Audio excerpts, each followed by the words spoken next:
Баршаңызға қайырлы күн. Бүгін сіздермен 15 минутта дайын болатын, содасыз, аштықсыз дайындалатын шелпек пісіреміз. Ол үшін бізге керек 1 кесе жылы сүт, 1,5 қасық қант, үлкен қасықпен, және 1 қасық тұз, және 1 қасық май.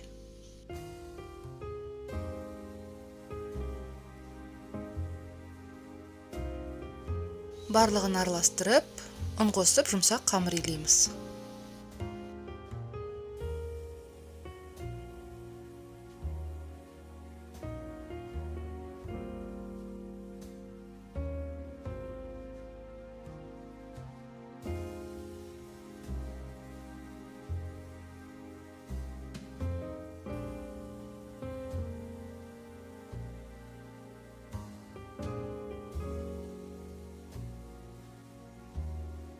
Міне осындай жұп-жұмсақ қамыр болу керек. Енді осыны 10 минутқа тындырып қоямыз.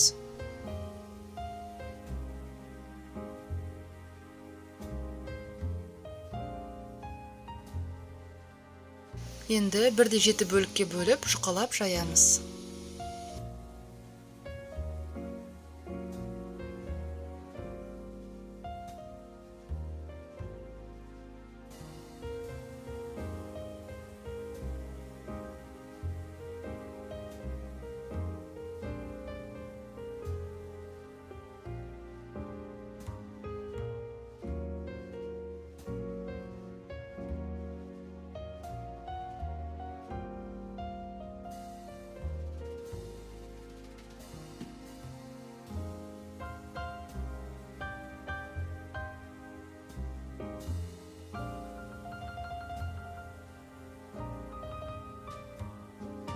Осылай барлығын жұп-жұқа етіп жайып шығамыз.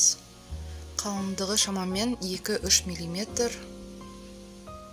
диаметрі 24 см.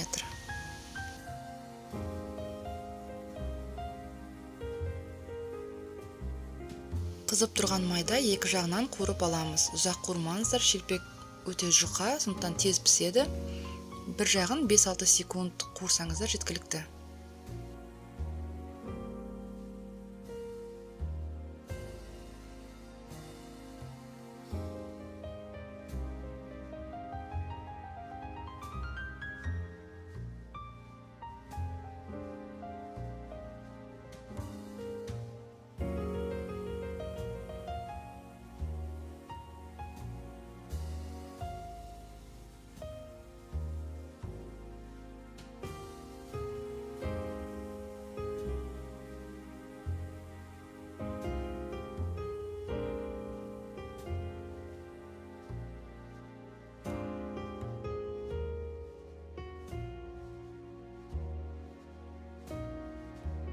Міне шелпегіміз дайын, жұп-жұмсақ, аштықсыз, содасыз, үлпілдеп, әдемі көтеріліп пісті. Өзіңіз көріп тұрғандай. Дәмі де өте керемет. Бар жоғы 15 минутта дайын болады. Міндетті түрде осы рецептпен пісіріп көріңіздер. Сіздерге ұнайтынына 100% кепілдік бере аламын. Видео ұнаса, каналға тіркеліп, лайк басып, комментарий қалдыруды ұмытпаңыздар. Назарларыңызға рахмет. Сіздермен болған Гаухар.